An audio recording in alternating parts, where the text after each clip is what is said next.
I'm really glad the song we just sang, Firm Foundation, that's the title, and the truth that we get to live on that.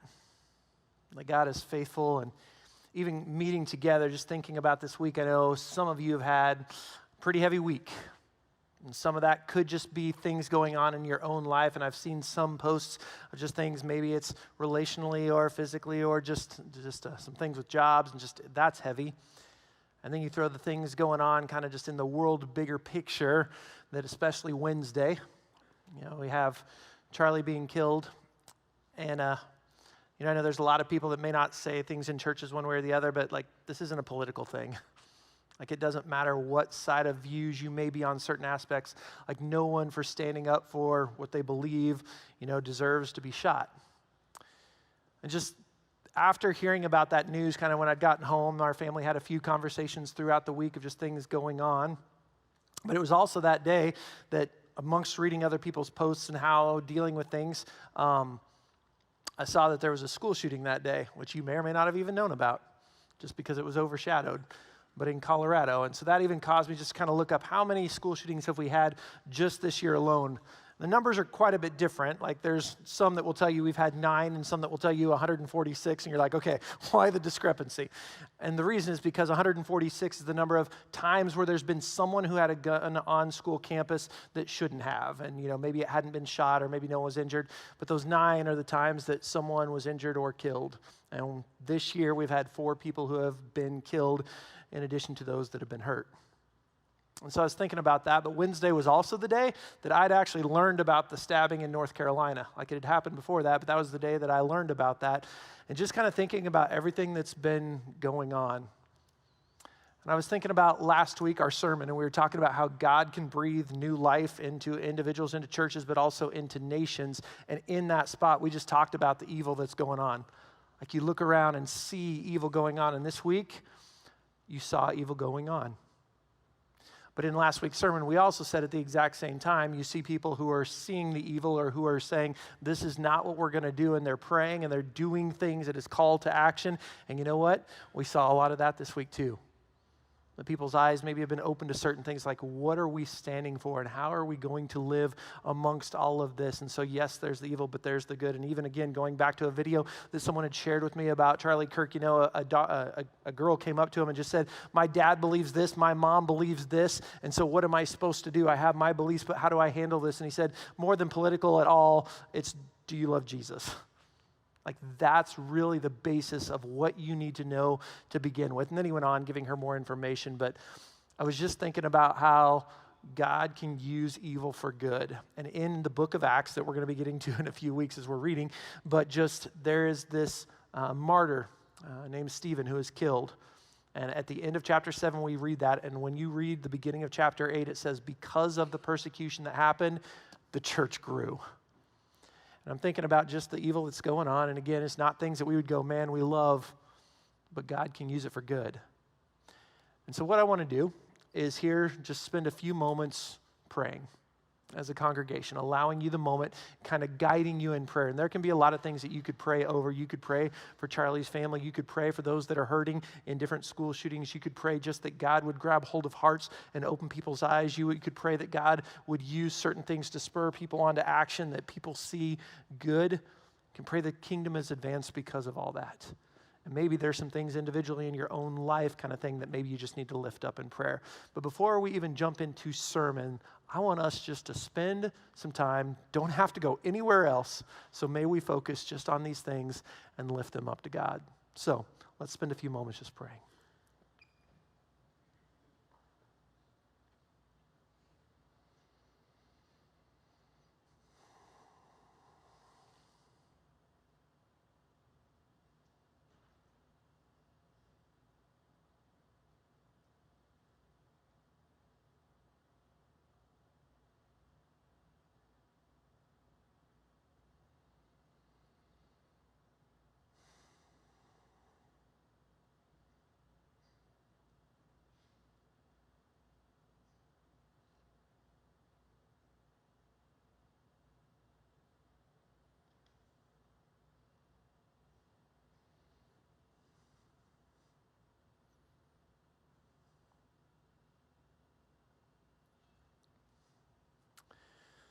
God, I'm so thankful that you are our firm foundation that we live upon.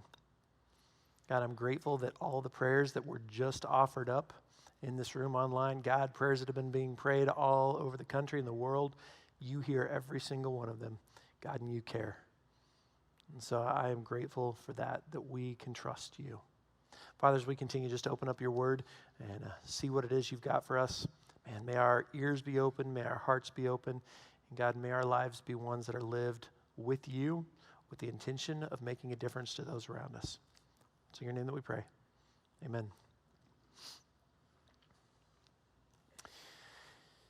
So the series that we've been going through, we've been reading through the Old Testament, and specifically right now, we're in this section called In Not Of. The idea of we're not to live of the world, but we're to be in it. And that's, again, based off the Israelites who are in exile at the moment. They had been told that if you don't repent, this destruction is coming. But they were also told the words that hope is coming. The idea that the exile is not the end. So that's where we've been up to. The people are now in exile. We finished reading Ezekiel this week. And for those of you reading, we've read Joel, and then we read Daniel. And there's a lot that happens in the book of Daniel. There's 12 chapters, and it's about half and half, as far as half of it being stories and narrative that you get to read of different individuals, and then about half of it is prophecy and visions and dreams. And sometimes as you're reading, you're like, okay, what does that mean? And I'm thankful that then God came and explained this. And so that's the latter half. And for the second half of the book, I just kind of want to do an overarching thing. So that way you can kind of get bits and pieces. There's no way that, again, in one sermon we can hit on everything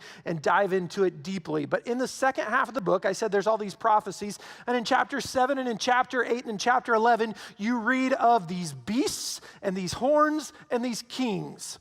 And all of that refers to kings and kingdoms and what is going to happen. And some of that still is future, and some of that has already taken place. And so I know we've advertised and mentioned it before, but Nick's going to be teaching a class called Bridging the Gap that, again, helps us to understand what happened between Malachi and Matthew.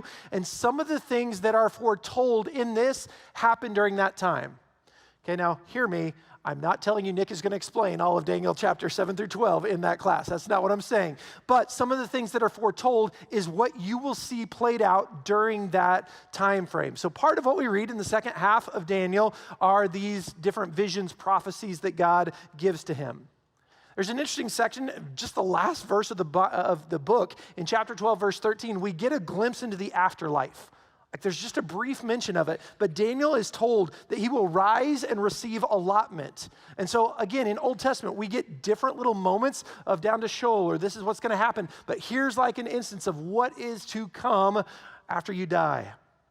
In chapter 10, we get some insight into the spiritual battles because we see that Michael comes to Daniel, says, I knew you were praying, and me, angel, I was coming, but I couldn't get here too quickly. In fact, it's 3 weeks later that when Daniel started praying that he's finally able to come. But he's like, it's not that I was ignoring you, but I was in this battle with the prince of Persia, which most commentators will tell you that that's some kind of demonic force that is even being used to lead this godless government. And so somehow there was this battle that was going on, that then he was finally able to get to Daniel. And I basically read that and go, man, there is so much more that happens than what we see.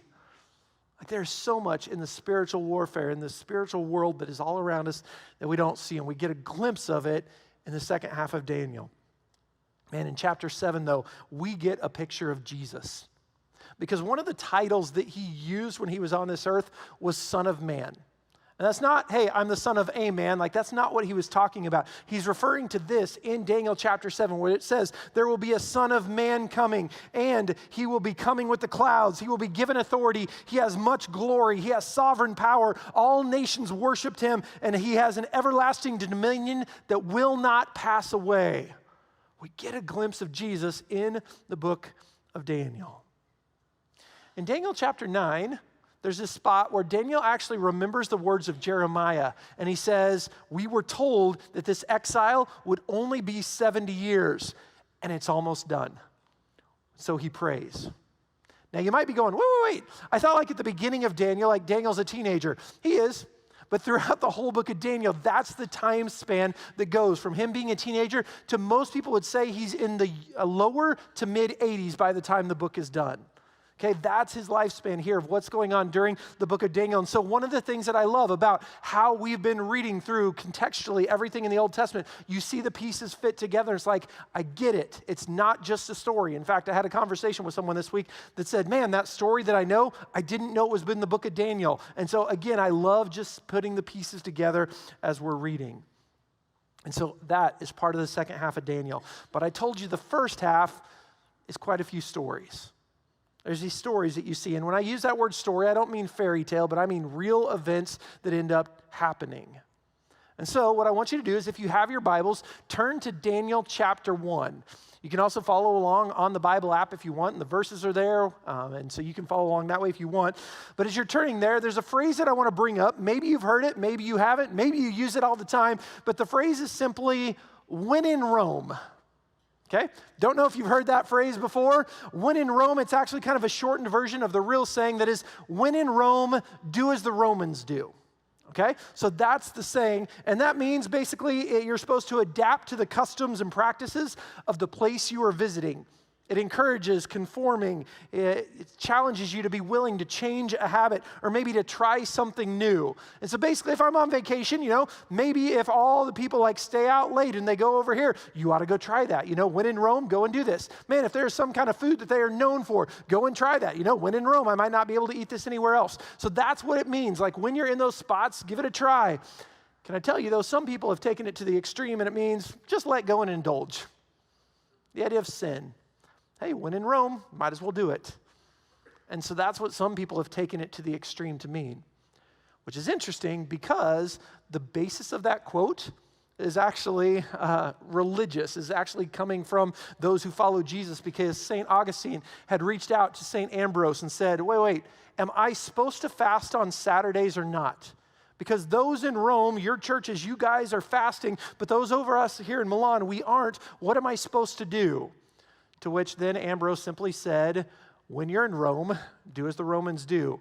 When you're in Milan, you do as the church there does. Unless it goes against God, that's what you ought to do. And so that's where we get the phrase, the idea of when in Rome. So I was just Googling that phrase, and I saw that there was a movie a few years ago called When in Rome. So I'm like, okay, I am going to check this movie out. I'm going to watch it because it's going to give me some great illustrations somewhere. They're going to use that phrase. I watched the whole movie. I never heard the phrase. Okay? Now, I might have been halfway distracted when they used it, but I would have thought it would have been at this big moment. They never used that thing, and I'm like, great. I said, so I didn't learn anything about the phrase except I guess it is beneficial. If I ever go to Rome, I'm not going to take coins out of the love fountain because that's going to be bad for my love life, and so I don't want to do that. But then I even Googled that, and yeah, that was fictitious. There's no love fountain, so it was a complete waste of my time. But when in Rome, I tell you that statement because especially if we were to take it to the extreme of the idea of just indulge in it, do whatever, because that's where you're at, big picture, that's not what God calls us to do. You and I, we are in this world right now, and people could go, that's where I'm living, that's what people are doing, I'm going to do it. But instead, God says, no, you're to be in the world, but you are not to be of it. And so as we're reading in the first half of Daniel, I want you just to be able to hear some examples, but again, kind of understand the setting of what we're looking at. And so I had you turn to Daniel chapter 1. I want to read verses 1 through 7, kind of just the foundation to let us know what's going on. It says, in the 3rd year of the reign of Jehoiakim, king of Judah, Nebuchadnezzar, king of Babylon, came to Jerusalem and besieged it. And the Lord delivered Jehoiakim, king of Judah, into his hand, along with some of the articles from the temple of God. These he carried off to the temple of his God in Babylonia and put in the treasure house of his God. And then the king ordered Ashpenaz, chief of his court officials, to bring into the king's service some of the Israelites from the royal family and the nobility, young men without any physical defect, handsome, showing aptitude for every kind of learning, well-informed, quick to understand, and qualified to serve in the king's palace. He was to teach them the language and the literature of the Babylonians. The king assigned them a daily amount of food and wine from the king's table. They were to be trained for 3 years, and after that, they were to enter the king's service.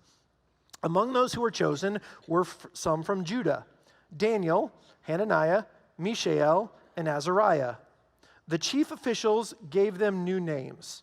To Daniel, the name Belteshazzar. To Hananiah, Shadrach. To Mishael, Meshach. And to Azariah, Abednego. Okay, so that's kind of setting the stage.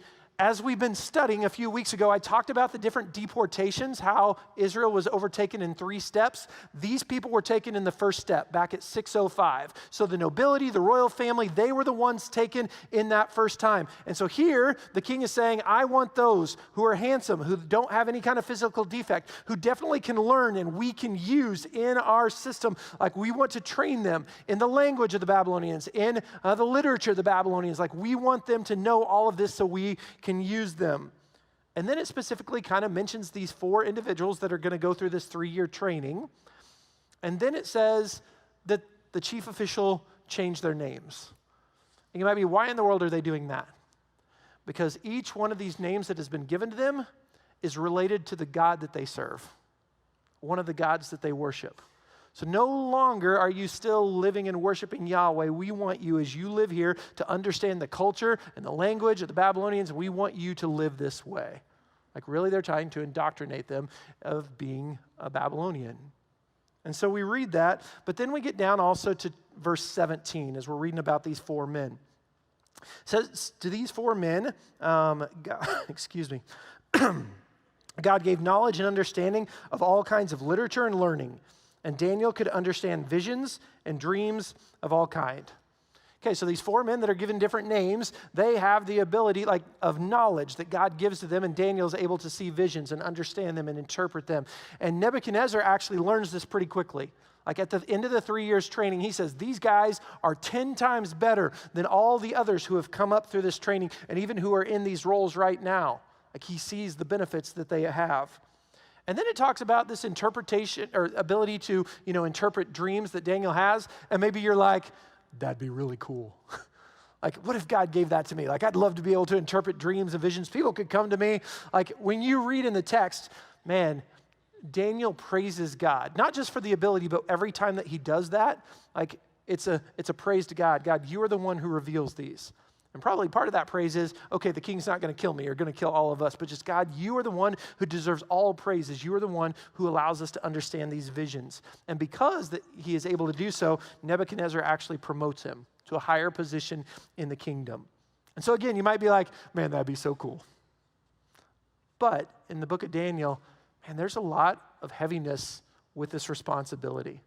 Like, words that he wrote, he said, I was perplexed.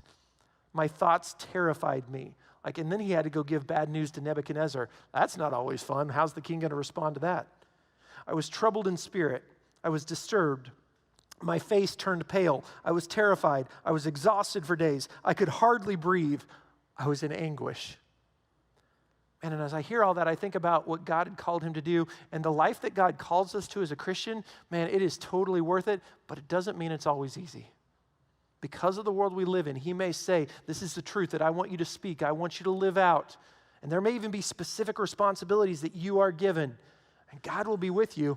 But again, it doesn't mean it's always easy. But you see Daniel being faithful to what God has given him. And so even these visions, dreams that he has, like Nebuchadnezzar has a couple dreams and wants them interpreted, and Daniel's the one that's able to tell him what it means. In chapter 2, there's this vision of a statue that is made up of 4 different things, and then there's this rock that comes in that breaks the statue down and then grows into a mountain. Nebuchadnezzar says, what is that? And then another one, he has this dream of this huge tree where all these animals are living underneath, but then a proclamation is given to cut the tree down, but leave the stump for 7 years. He's like, what does this mean? And Daniel tells Nebuchadnezzar that first dream with the statue, like, your kingdom, Babylon, you are the head of gold, but there are going to be other kingdoms that come after you. And then eventually, there will be a kingdom that is not made by human hands, and it will come and last forever. And he's referring to the church. And I'm not talking about a building. I'm talking about the people of God, that God will continue to work in and through. And so he still continues to do that all for eternity. That's the message of that first vision. But the tree, that's where Daniel says, Nebuchadnezzar, you're that tree. Because of your pride, you will be chopped down. You will not lead. For 7 years, you will live like an animal until you give praise to God again. And all of that happens. And then even in chapter 5 of Daniel, now we get to probably the grandson of Nebuchadnezzar, and he's just living the way he wants. He's not honoring God whatsoever, and he throws a party, and they bring in the articles from the temple of God, and they're just using it to drink their wine and all that kind of stuff. And this human hand appears and writes a message on the wall, and none of the wise guys can tell the king what it means. And someone says, hey, there was this guy that served your father, and Daniel's brought in, and he says, this is what it means. Because of your pride, because of what you've done with the articles of the temple of God, you're done. Said your time is measured. And that night he is killed, and the Medes and the Persians, they come in and overtake Babylon that night. But that's even some of the responsibility that Daniel has as he's sharing these things. And I love one moment in chapter 2 where the astrologers, they're told, hey, you need to tell me what my dream is and then interpret it. Their response to the king in chapter 2, verse 11 says, what the king asks is too difficult. No one can reveal it to the king except the gods, and they do not live among humans. So I listened to that and I'm like, no one can reveal this except the gods. That's true. Like our God is the one who gives visions and he can reveal what it means. But then even the second part, it says, but they don't live among humans. They don't know Jesus yet. Our God loved us enough that he put on flesh to live among us so that he might die, that we could be saved. And man, I am so glad that I don't worship something made out of stone or wood that has no life whatsoever, but we worship a God that is the one who gives and reveals mysteries and is the one who is to be worshiped. And not only when Jesus goes back up into heaven does he just continue to watch us, but his spirit lives inside of us. He is among us. Man, that's the God that we serve. And so all of this is kind of the setting of Daniel and the three events that I want to look at specifically of when these people said, I am going to be in the world, but not of it. The first one's in chapter 1, and it's one that probably is the least known of the three. But during that training that we read about, those 3 years of training, they were able to eat from the food from the king's table. Like that's what they were to do. And I want to read verse 8 of chapter 1. It says, but Daniel resolved not to defile himself with the royal food and wine, and he asked the chief official for permission not to defile himself in this way. Okay, so what he's saying is that basically God made some laws on what we were to eat and what we weren't to eat. We've been doing that for so many years, and we're following the ways of God. The things that you have in front of us are not things we ought to eat. And so he goes to the chief official, to Ashpenaz, and says, can we please not eat that? Instead, can we eat this over here? And Ashpenaz, well, he didn't like that.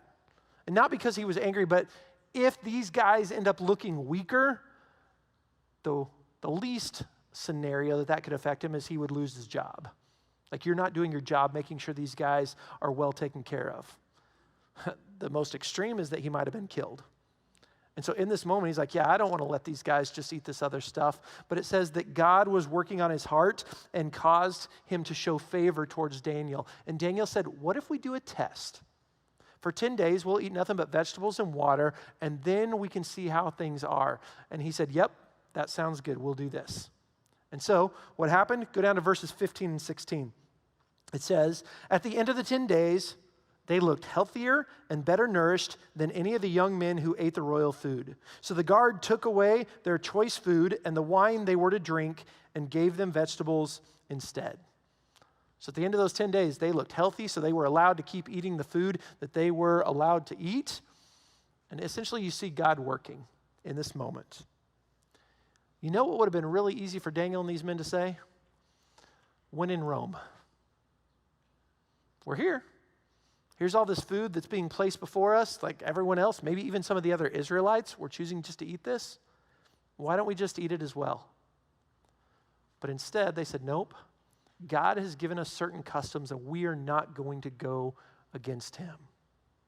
We're not just going to go with what's easy. We are going to be in this world, but not of it, even while we're in this exile. But we see some people stand up again in chapter 3, so you can turn there. And in chapter 3, we read about how Nebuchadnezzar builds a large gold statue. And some people think it's actually based on his dream in chapter 2 where he's told, hey, you are the head of this statue and all this. And so maybe that's what it is. But after he's building this thing, they're having a dedication where everyone is going to worship this statue. And so everyone's been called to stand up. And in chapter 3, verses 4 through 6, here's what the text says. Then the herald loudly proclaimed, "Nations and people of every language, this is what you are commanded to do. As soon as you hear the sound of the horn, flute, zither, lyre, harp, pipe, and all kinds of music, you must fall down and worship the image of gold that King Nebuchadnezzar has set up. Whoever does not fall down and worship will immediately be thrown into a blazing furnace." That's the announcement. People know what's expected. So the music plays, the band is playing, and everyone bows down on their knee. You look all around. Everyone is bowed down, except for 3 heads: Shadrach, Meshach, and Abednego. Now, you might go, where's Daniel? Is he bowing down? No, more than likely he's either at the palace, or because he was a spot that was higher up, he may be out on assignment as well. So he probably wasn't there. Shadrach and Meshach and Abednego choose not to bow down. And there are other advisors who are jealous of them. They're like, these Hebrew slaves have been brought in and trained, and they have positions that are either equal to us or higher than us, and we don't like that one bit. And so when they realize that they don't bow down, they quickly scurry off to King Nebuchadnezzar. And they say, hey, you did this, but there are some men who are not bowing down. They do not worship your gods. They do not bow down to your idol. So they said, go get these men. And these men are brought before Nebuchadnezzar, and he says, is it true? Well, actually, before he asked that question, it actually says that he was furious with rage. And then he asks them, is this true, that you are not obeying what I said, that you are not bowing down when the music happens? I'm going to give you one more chance to do this. Otherwise, you will be thrown into the furnace. And he says, and if that happens, what God can save you from my hand? That's what he tells them. And so I love their response in chapter 3, verses 16 through 18. It says, Shadrach, Meshach, and Abednego replied to him, King Nebuchadnezzar, we do not need to defend ourselves before you in this matter.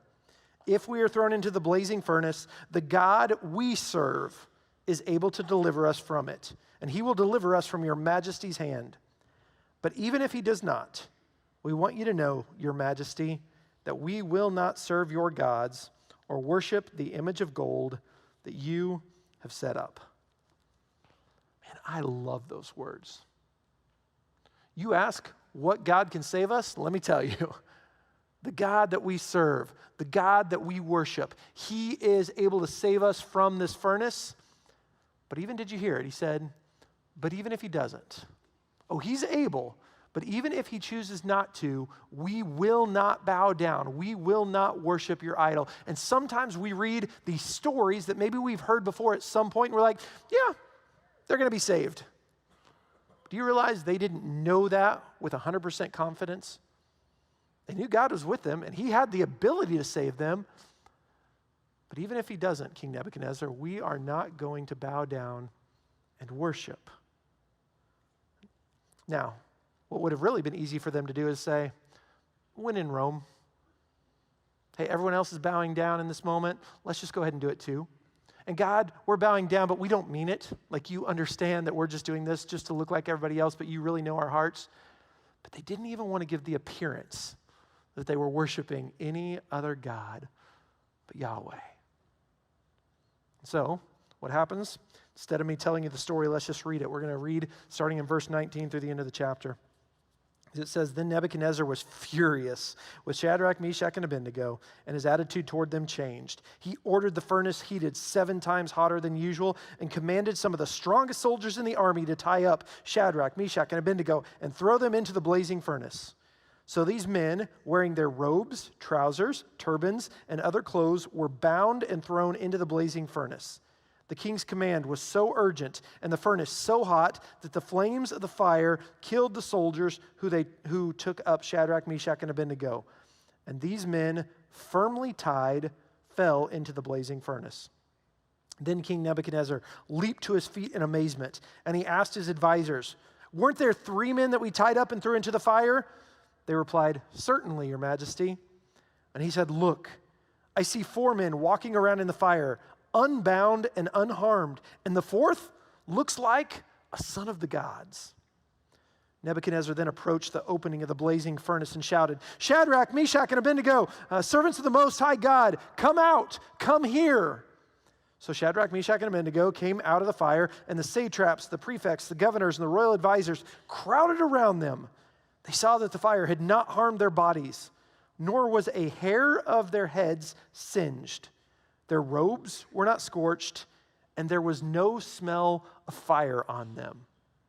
Then Nebuchadnezzar said, "Praise be to the God of Shadrach, Meshach, and Abednego, who has sent his angel and rescued his servants. They trusted in him, and they defied the king's command, and were willing to give up their lives rather than serve or worship any god except their own God.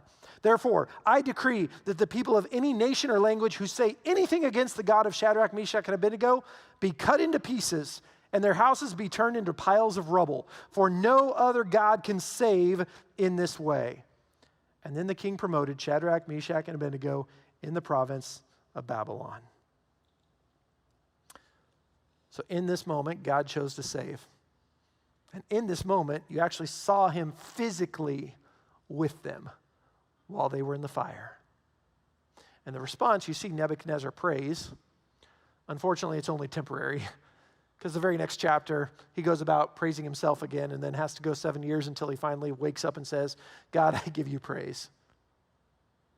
But that's what happens as these men stand up and say, we're not just going to give in to the ways of the world.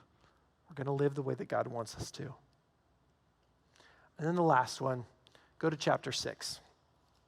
And in chapter 6, we see a new ruler because, again, by this time, the Medes and Persians have overtaken Babylon. And so we see Darius the Mede is the one leading. And he has placed Daniel in a high position, which, think about that.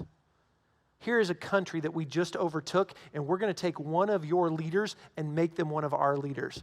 That's pretty impressive. God's hand is in all of this. And again, Daniel's probably about in his 80s by this time. And again, because he's given this position, a lot of people who are part of that kingdom don't like it. Why does this guy get a higher position to us? So they look for a way to trap him, but they can't. In fact, it says that there was no corruption in his government affairs. He was trustworthy and neither corrupt nor negligent. So there was no way to trap him unless we use the worship of his God. And so the plan they came up with is they went to the king and said, what if you make a rule that no one can pray to any god or any man except you for the next 30 days? And the king said, that sounds good, and he stamps it with his ring so it cannot be repealed. And then they go off to watch what Daniel's going to do. And so in Daniel chapter 6, verse 10, this is what we read. Now when Daniel learned that the decree had been published, he went home to the upstairs room where the windows opened towards Jerusalem. 3 times a day, he got down on his knees and prayed, giving thanks to his God, just as he had done before. There's no change. It's like, I am going to continue to worship God the way that he wants us to. And those that were watching, they quickly scurried off and tattled. Like, hey, this is what's going on. And the king knew that he'd been trapped. Man, he tried to figure out a way to get around the law, but there was no way to do it. And so Daniel is thrown into the lion's den. But what the king says, as he's being lowered down, he says, may the God whom you continually serve rescue you. And that night, the king didn't sleep. He didn't eat. He didn't have any kind of entertainment. And at the first showing of any light, he ran out there, had the stone removed, and he screamed down, Daniel, has your God, who you continually serve, rescued you? And this is the response in chapter 6, verses 21 and 22. Daniel answered, may the king live forever. My God sent his angel, and he shut the mouths of the lions. They have not hurt me, because I was found innocent in his sight, nor have I ever done any wrong before you, your majesty. What he said is, God has rescued me. God has saved me. And if you keep reading, because the king was so angry, he takes all those who tried to trap him and their families and throws them into the lion's den. And it says before they hit the ground, the lions killed them, basically, in the nice way of saying that. Okay? And so if you ever hear anyone say, yeah, the lions weren't hungry, yeah, that's not true. Okay? God is the one who was involved. And I could tell you, Daniel, he could have simply said when he heard the decree, when in Rome, I'm just going to go along with this. I'm not going to pray. God, I'm saying bye. I'll see you again in 30 days. Could have said, I'm going to pray, but I'm going to hide it. And yet he chose not to. because being in the world but not of it means that I am going to worship God with all of my being. And man, in this book of Daniel, but not just Daniel, but we get to read of Daniel and Shadrach and Meshach and Abednego, but they're not the main characters. You know who is? It's God. He is the active agent again and again and again. He is the one who gives the visions and then allows Daniel to interpret them. He is the one who is with Shadrach, Meshach, and Abednego in the fire. He is the one who shuts the mouths of the lions. He is the one who directs kings in what they do. God is the one who is working, and in the end of the day, He is the one who is worshiped. Yes, people may get promotions, but God is the one who is worshiped through all of this.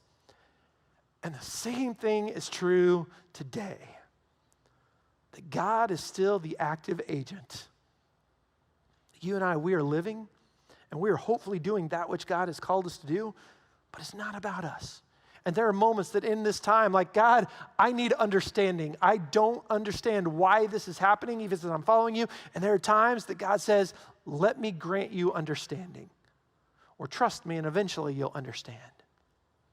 There are times that we're in the fire, and what you need to do is just look over your shoulder, because He's there. And there are times that maybe you are amongst lions that are ready to rip you to shreds, and God closes their mouths. Because our God is able still today. He is faithful, and that's why we worship Him and live with Him. But I will tell you, even though He is able to rescue you from everything that happens, there may be a moment here on this earth that He doesn't. There may be a moment that the fire does get you, or the lion does get you. And I ask you, can you be like Shadrach, Meshach, and Abednego and say, even if? God, even if you allow this one to get me, like, I know where I'm going, I'm with you for eternity. But even if this is the one that overtakes me, I will not bow. I will not give in to the customs. I will not just say, when in Rome. I will fully live with you and for you. And so as we've mentioned this, maybe you have never given your life to walking with Jesus. So you don't know what it's like to have Him with you all the time. And even though the life may not be easy, it is worth it. And maybe today, understanding who you are and you need the forgiveness of Jesus, you want Him. And as we sing, we have people in the prayer room that would love to meet you and pray with you, man, and help you to experience this new life that God wants you to have.